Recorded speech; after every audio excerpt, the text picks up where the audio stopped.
Okay, so this video is about financial literacy. First, let's start with a question. Let's say there is a bank and you have some 100 rupees in that bank in your savings account, okay? And the bank provides you 3% interest per annum. So, after a year, are you making money or losing money? So, 100 turns to 103. Are you making or losing money? So, you might be thinking, what kind of question is this? 100 to 103 are making money only. 3 rupees extra I got. But unfortunately, the answer is no. You are actually losing money. But why? It's because of inflation. So, what is inflation?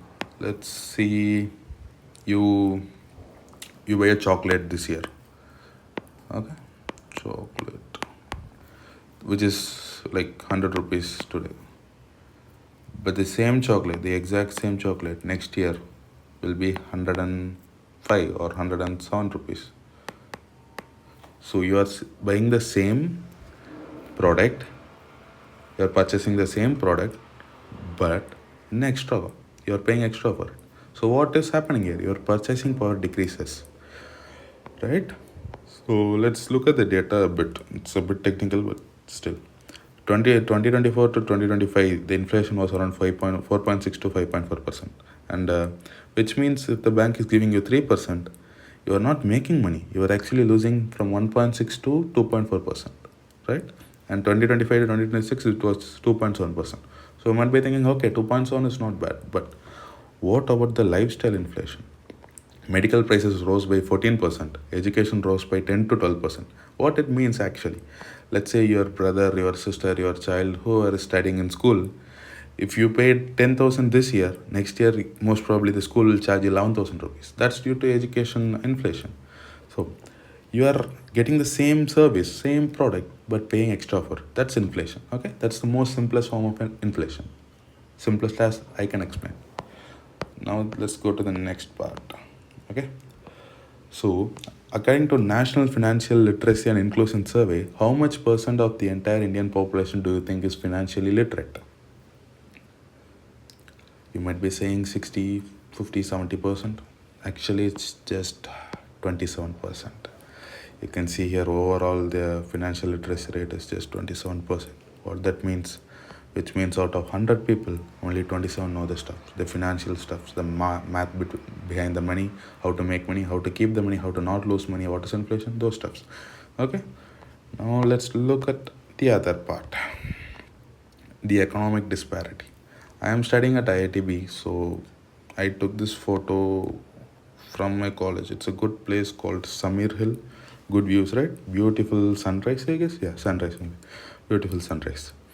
Is there anything else which you observe apart from the sunrise, obviously? Yeah, the sheer amount of economic disparity. Look at all the slums and the skyscrapers in the same frame. Okay. Now, what this says, the data is in the earnings part, top 1% own roughly 40%. Okay, and the income part, top 10% contribute 58% to the national income, and bottom 50% just contribute only 15% to the national income. Now some economics says, I'm not sure about it, but there is some data, wealth concentration is more unequal now than it was during British Raj. Can you even imagine it? Like, how crazy that is. So then the question arises, why you are saying this all to me? Like, what you are going to do? What am I going to do about it? So the primary reason for this channel is to help the other 73%. 73% who are technically financially illiterate. I know it's a hard word. I know it's stung a bit, but unfortunately that's the, I won't say truth, but that's what the survey says. So it's not a big deal. We can change a bit. Like, inflation is fine. Like, we can't do anything about it. You can keep your money in the savings account and lose some bit of money. That's nothing. Many people do it. Many big shots do it. There is nothing wrong about it. But the difference is they know they are losing money and still they are fine with keeping it there. But most of us, we think we are saving money and keep it there, but actually we are losing it. That's not fine. You should know you're losing and then keep it. Then that's fine. Okay. So that's the reason. So how I'm gonna do that? I'll be sharing how things actually work, like fundamental things, very simple stuffs like debt, credit, what is inflation, all those kind of stuff. Very simple stuff. We won't be doing complex things like algorithmic trading, what happens at Comex, what is New York Stock Exchange, what is Japan Stock Exchange. Doesn't all that and all doesn't matter. I mean, it matters, but I don't think I'm well qualified to explain about those things. I don't even think I'm qualified to explain about these things, but still, I'm doing it on the hope like someone will get any use out of it. Okay. So very simple concept which will help the layman a lot, like common people, or at least that is what I hope it will achieve. So let's hope that. And this is the most important part. Like if you get nothing out of this video, fine. At least you should get this one. So you can't fix the whole economy. India is a big country with 1.4 billion people. Lot of people, many things. Maybe few can change, have that much power, but I don't think a common man have that much power. But what you can do is you can definitely fix your own. Now, I believe that's the reason everyone should learn finance. It doesn't matter what you're doing. It doesn't matter if you are a very big, like very rich person. You are like middle class. You are like poor a bit. Doesn't matter whatever you're doing. It doesn't matter your occupation. But everyone should learn financial literacy. Like everyone should have a knowledge about finance. If it doesn't matter, I'm not saying like you should watch my channel. Watch those videos if you want. If you don't find this useful, you can watch those videos. There are many good books to read. One I know is Psychology of Money. It's very popular, so maybe read that.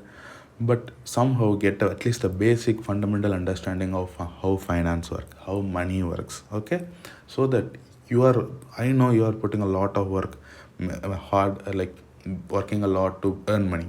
You should make sure that you know what you're doing and you shouldn't lose money anywhere, right? Okay. So at the end of the day, I strongly believe, like from the education system, I strongly believe like knowledge triumphs all. So knowledge is supreme to everything. So I believe it's very important for everyone to learn a bit about finance. Not much, at least a bit. Okay. That's the point of this channel. So if you are interested, keep watching, and thank you. Thank you for your attention. Thank you for your time. Bye.